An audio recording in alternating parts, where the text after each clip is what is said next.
James Gallo. He has his associate's degree in business, working towards a master's degree with a focus in advertising. He is also currently doing a research project dealing with sound waves and frequencies with Dr. Novak. Now, without further delay, I give you James Gallo.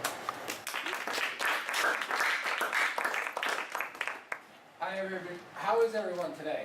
Good? All right. I chose to discuss Frank Lloyd Wright as architecture is one of my passions, and I feel that he is the foremost in modern architecture, as well as being one of the polarizing individuals in American culture. The first house that he designed that was really, he designed several houses before the Roby house, but the Roby house was basically the house that put him on the map, that everyone was like, wow, you know. And there's a couple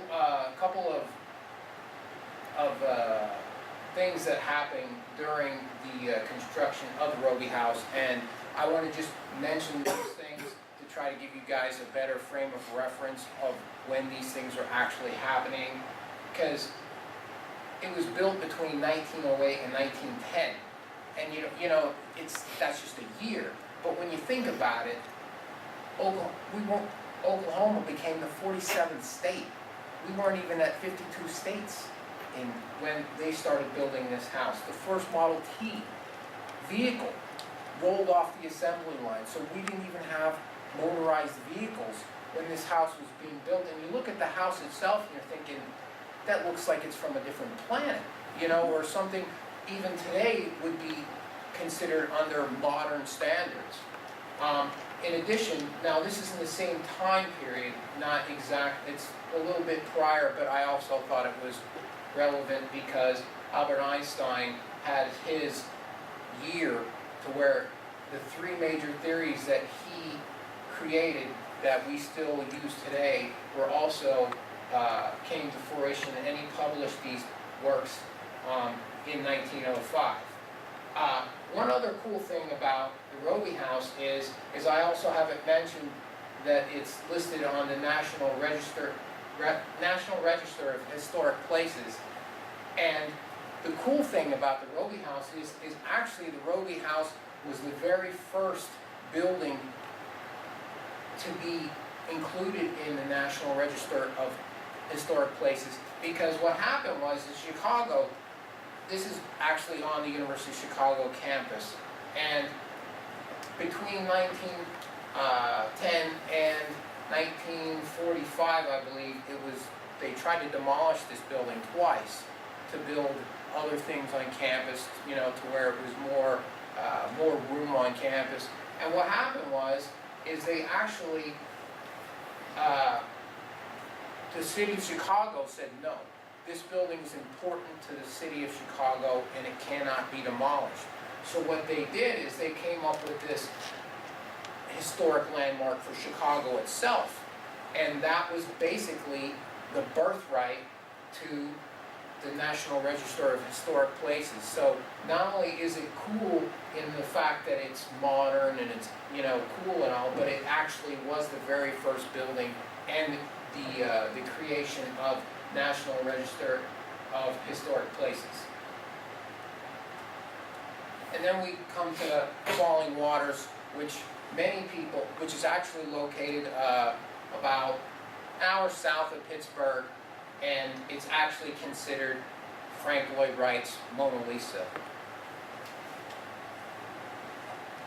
And it was built for the Kaufman family between 1936 and 1939.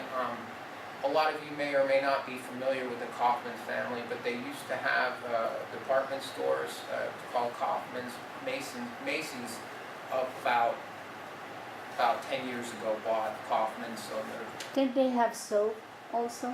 Soap? I don't know. I couldn't tell you, to be honest with you.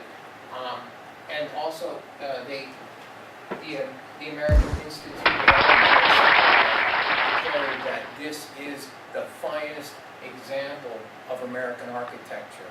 So, I mean, it's not just me, or it's not just Frank Lloyd Wright saying, I mean, this is a conglomerate of people saying, you know, throughout the architects in the entire United States, this guy is the best. Another important key about Falling Waters itself is that it cost, in the 1930s, $155,000 to make. And when you think about it, that's not a whole lot of money. But when you equate it into today's dollars, it would cost approximately $2.4 million. But see, I was discussing with one of my classmates about this, and the thing is there was so much artistry and engineering involved, you'd be hard pressed to find the people to even be able to build this house, to rebuild this house today. Okay, and now there's me in front of the Solomon Guggenheim Museum in New York City. It's right adjacent from Central Park. It was built between 1956 and 1959, completed after the death of the person that commissioned Frank Lloyd Wright to build the building for him, and also 6 months posthumous for Frank Lloyd Wright himself. It's also a National Historic Landmark, and it took Frank Lloyd Wright 15 years and over 700 sketches to come to the final design of the building. Now, the Frank Lloyd Wright legacy, he's considered to be the greatest American architect of more than the 500 buildings that he's designed and built, 1/3 of which are now listed on the National Historic Register of Historic Places, I'm sorry. And in closing, I'd like, we all come from different ethnic backgrounds. I'm Italian, you guys are all from European descent, Latin descent, African descent, but you're all Americans now. We have a wonderful, wonderful culture, a wonderful group of history, and I just wanted to share that with you today. And even if you don't, like, Frank Lloyd Wright doesn't click with you, take a look at your history, because there's a lot of great stuff out there for you guys. That's all.